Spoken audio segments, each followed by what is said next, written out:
Hey y'all, hey! Welcome to the Purpose University podcast, your source of inspiration as you seek to overcome adversity, create your best life, and be your most authentic self. I am Dr. Eve, I'm your host, and I'm excited that you decided to join me on today because your time is valuable and I recognize you could be anywhere else but you're here, so thank you. If this is your first time tuning in, I'm really happy to have you here and I certainly hope that you come back for more. So, real talk. If you're feeling what you're hearing, help the show grow. Leave a review and tell everyone you know. Now, without further ado, let's get into it. So today is a good day. I am thoroughly excited to have Aleidras Allen on the show. This sister I've been watching for a couple of months. Actually got to find out about her from my homegirl Taquito over at the Pedestal Project. She is definitely moving and shaking with the background in higher education. She's definitely into the social movements, uplifting African Americans, uplifting Greeks, doing a lot of healing stuff. I'm not going to tell y'all everything. I'm going to let her do it. Aleidras, hey. Hey, how are you? I'm ready today. I'm ready. I'm great. I'm ready too. Doing great. It's nice and warm up here. I just went outside and I was like, goodness, let me go back in. So thank you for coming on to the show. No problem. Thank you so much for having me. You are so very welcome. So, outside of your higher ed background and your movement with purpose and everything known as PI, just tell us about you and what you do. Tell us your story.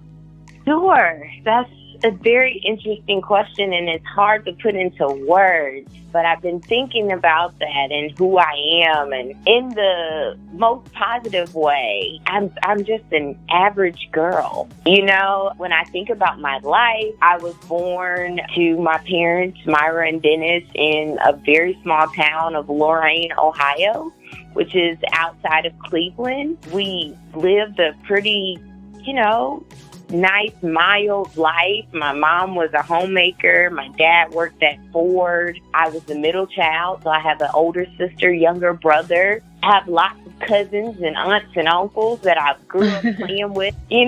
Grandparents, loved going to their houses and, always spending time with them. But, just a very typical, but in the same way, positive and what you would hope for, of a life. I'm very thankful for how it was brought up and the love in my family and things of that sort. But I will say that I grew up pretty traditional, pretty conservative, a little more conservative, and that has probably been the biggest evolution in my life that I've experienced since adulthood. And really, once I went to college really opened my mind and started to, quote unquote, wake me up, if you will, because I just started to learn so much more about other people, learn so much more about experiences outside of my own.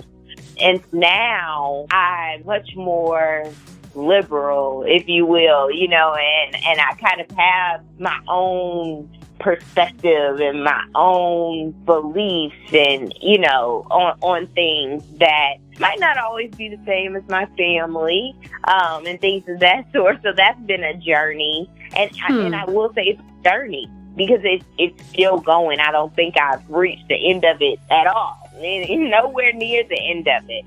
So I'm definitely an evolving person, but I've learned to embrace that and to continually check in with that, and I'm enjoying it. I'm excited about where I'll go. That's awesome.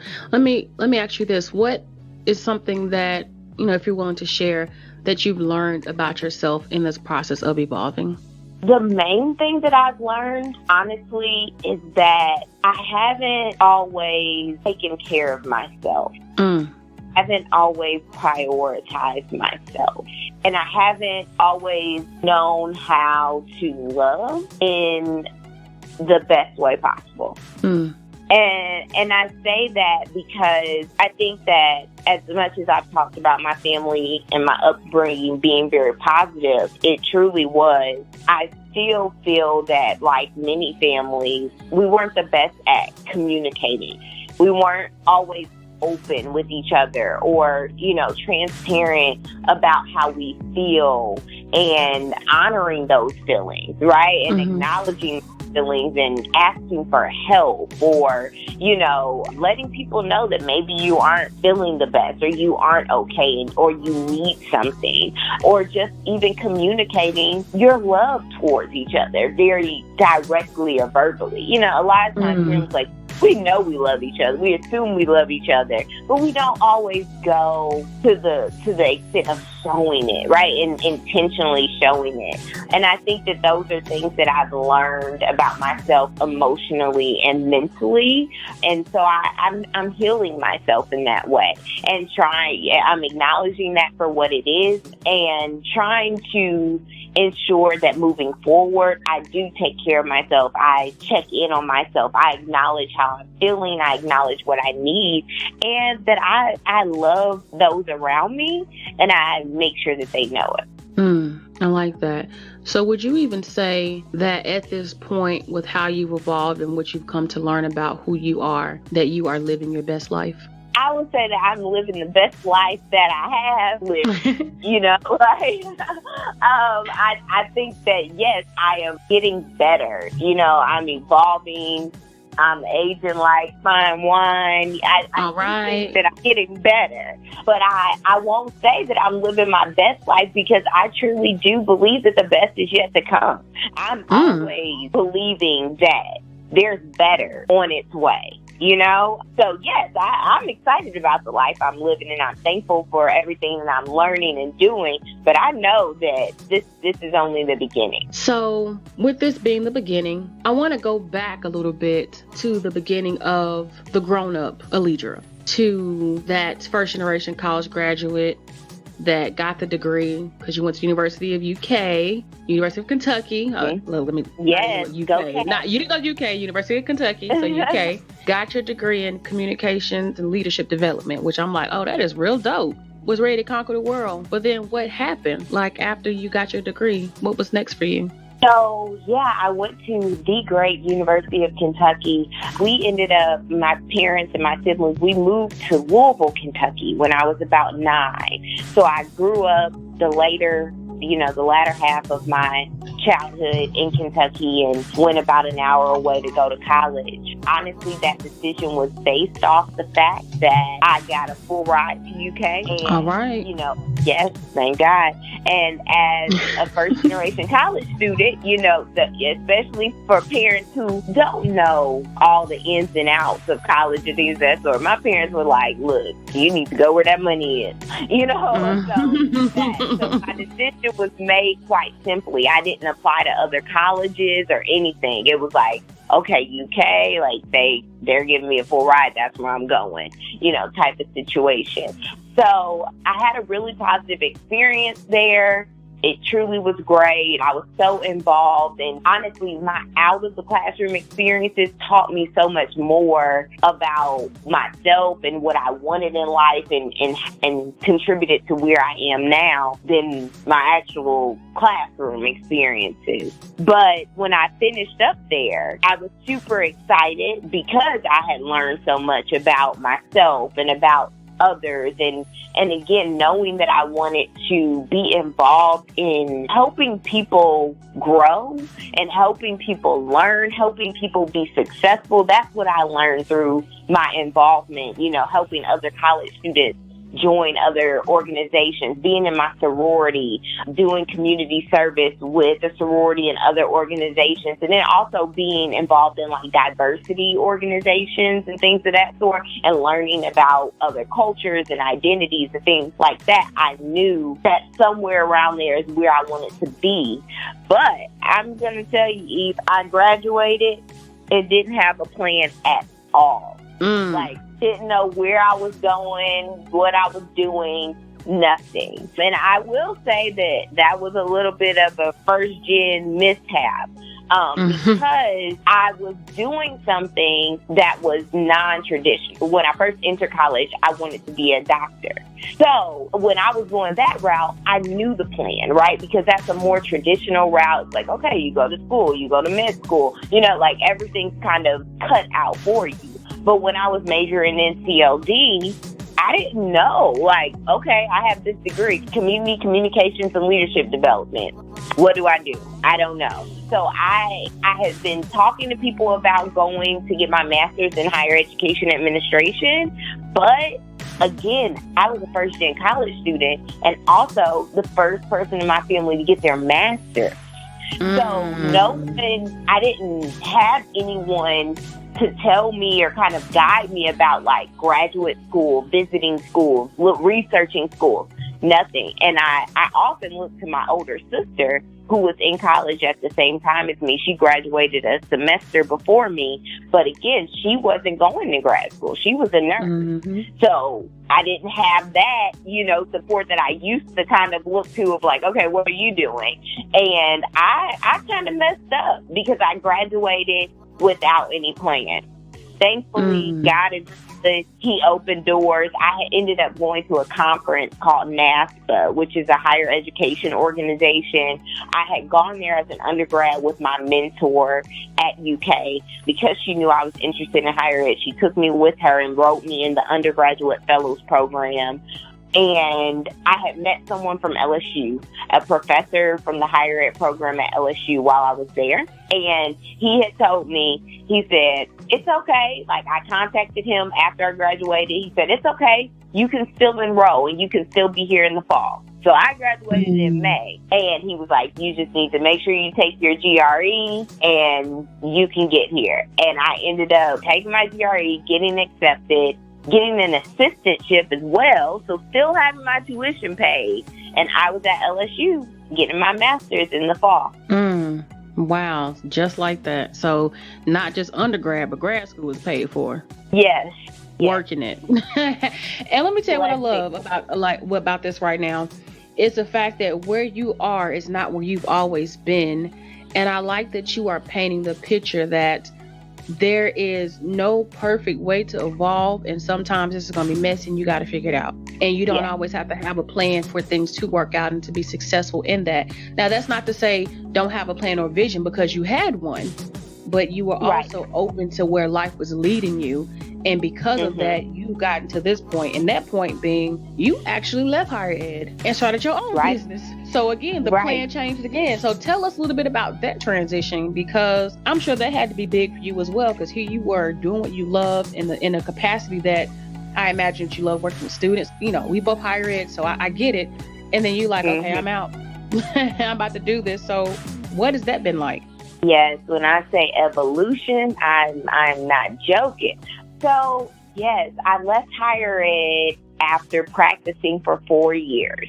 So I went into the field after I got my master's, and I did work doing leadership programs, student organizations, and then being that I'm still in St. Louis, I was here when Michael Brown was murdered. Oh, wow. Yes.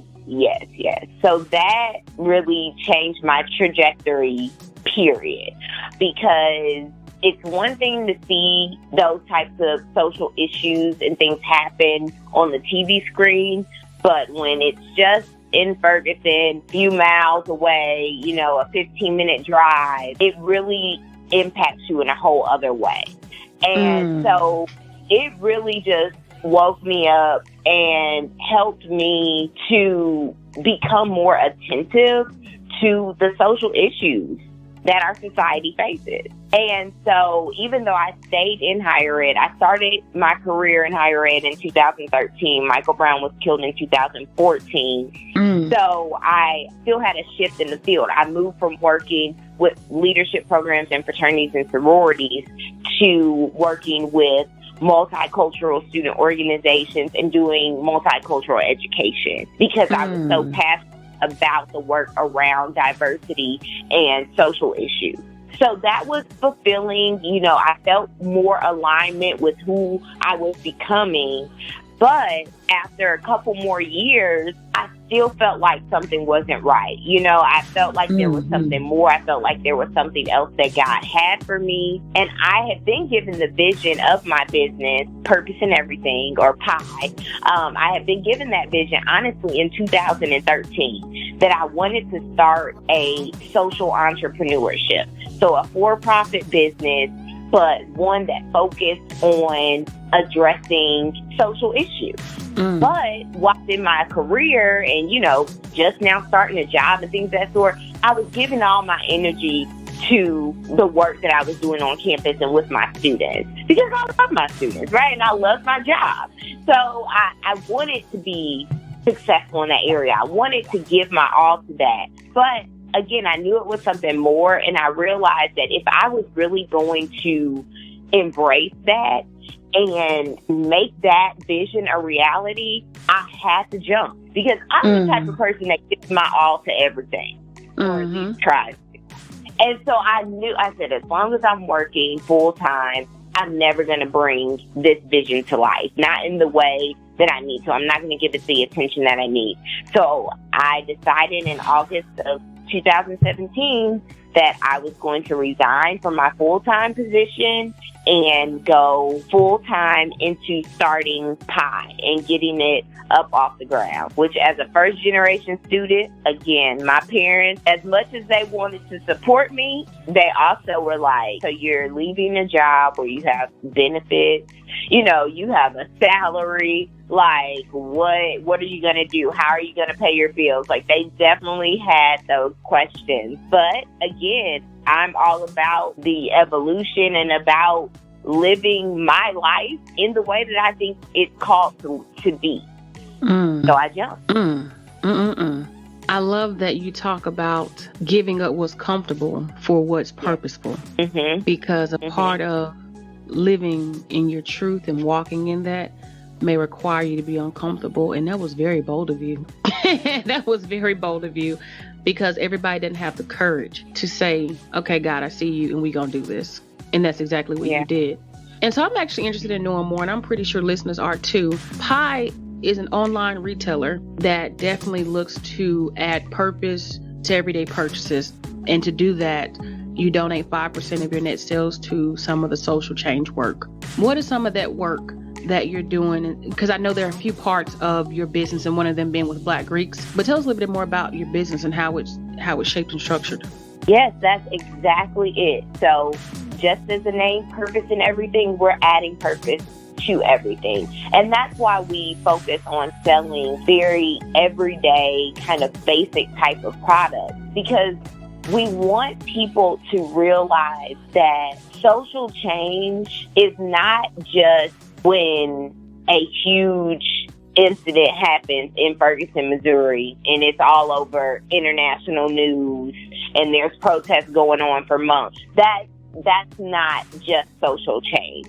If we really want to see social change, it has to be a part of everything we do. We have to think about it in all the ways that it is perpetuated and that it manifests in our society. And honestly, through the economy, there is so much social justice that is perpetuated. When you think about unfair labor, there are people working in sweatshops who are getting either paid nothing or very minimal to produce the clothing that we wear, to produce, all these things that we use and things of that sort, to where we might not think about it, but there's social injustice in how we even receive the goods and services that we do. So I wanted to challenge people to think about that. And that's why in all of Pi's products, everything is made ethically.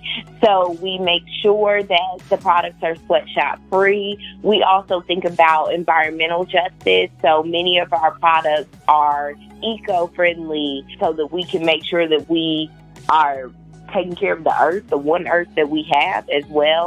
We also do a lot of natural products because we don't want to continue to threaten our health by consuming things that are not good for us and are not natural for our body. So we think about justice in all of those ways, in addition to donating the 5% to social change work. And right now, we will pick a different organization that is addressing a systemic issue. We'll pick a different one quarterly, but right now the organization is called Continuity. It's here based out of St. Louis, and their mission is to make more diversity in media. So when we think about Black Panther and all the excitement around A Wrinkle in Time and having that diverse representation in film, we need more of that. But the film industry is very biased and it's not diverse at all. So that means that we have to make sure that people of diverse communities are being equipped with the skills to be those producers, to be involved in media in those ways. And that's what Continuity is doing. They are training people of underrepresented identities to be a part of the media industry. So thinking about all that you're doing right now, because you're doing a lot, and that's fun because I'm sure you stay busy. And then I'm listening to your story. And the theme that I notice is that from the beginning, you've always been about social change and community.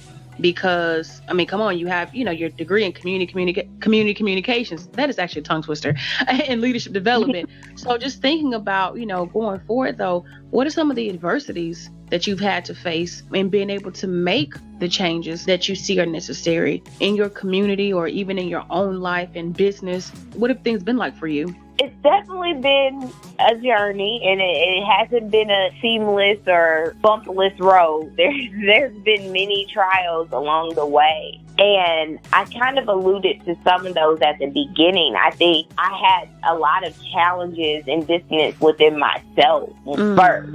Because again, coming from a background that is more traditional and more conservative, I had to challenge some of the things that were all that I knew, like that I didn't know anything differently. The people around me, the people that I loved, didn't think any differently. And so I had to really wrestle with myself about, all right, what do you think? What is your truth? What do you believe?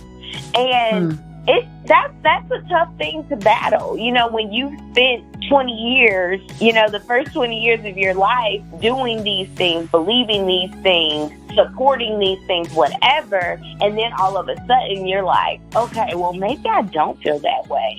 Or, maybe I need to rethink this. That can be tough. It can also be challenging for the relationships that you have with other people, that you love dearly and things of that sort. So that definitely has been a point of adversity. And then in perspective to career-wise, going into business, again, being first gen, so being the first to go to college, that also speaks to, the people around me and those in my family as far as careers and things of that sort. So I honestly don't have tons of people to look up to or kind of seek advice and mentorship from in my family or friend circle around entrepreneurship. And, being a business owner, I listen to a podcast regularly called How I Built This. I love it because I just listen to all these billionaires, millionaires talk about how they created all these, what once were startup businesses, and now they're these huge platforms. And I'm like, y'all are like my cousins and my mentors. When me listening to this podcast is me soaking in that energy and that experience. Because unfortunately, I don't have that type of access, right, to people who have done those types of things. I hear them all the time. They're like, yeah, so when I decided to get going, my dad lent me $100,000. I'm like, who's that? What? Right. I wish. Right. I'm like, oh my God. If I had $100,000, I'd be on my way. Right. So it has been a journey trying to figure out even my career now, and trying to find those people who can sow into me and help me and guide me so that I can be successful. So I definitely have to work hard and put myself out there to even get that type of experience and establish those types of relationships. I feel you, sister. I feel you. Exactly. But that's why we're talking now, because I feel you. So then thinking about, just your experiences in general, sometimes having that lack of mentorship, especially now, and just in general, if you think back on your life, is there a piece of advice that somebody's ever given to you that you're just like, yo, why didn't I even think about that? Honestly, because God is so good, I have been meeting people, even you, Eve, honestly, meeting people who are inspiring me and motivating me and guiding me, mentoring me and helping me to have this platform to get the word out, to learn from what they've gone through. The doors have been opening, and I'm so thankful for that. And recently I connected with one of my sorority sisters who is an entrepreneur. And she was just asking me, like, well, how have things been? I know it's still early, and how have things been? And it was just so nice because that was one of the first times that I felt like I could just be authentic and just tell her, like, it's been a mess. Like, it's been crazy. I don't know what I'm going to do. I'm stressed. I'm overwhelmed. I'm trying to figure this out because I knew that she was someone who got it, right? Who's been there. She's been in business for 8 years now. So I knew that she was someone that understand that.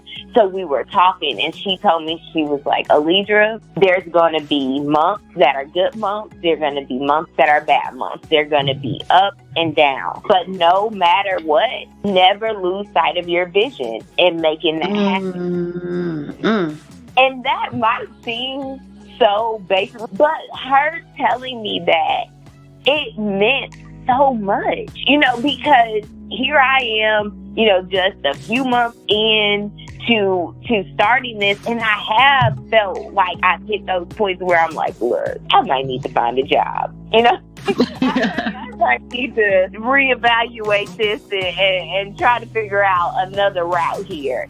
And so her saying that, it really just put things in perspective of just like my life, right? Just like my life. Everything isn't going to be this perfect walk in the park, everything just going the right way all the time. There's going to be struggles. There's going to be ups and downs. But if you have that vision, you got to stay focused on that, because in the end, you're going to get there. You're going to get there. It might not be the way you thought you were going to get there, or it might not be as easy as you thought to get there, but you will. And all of these things that are happening have a purpose in that journey. So you have to trust the process. Absolutely.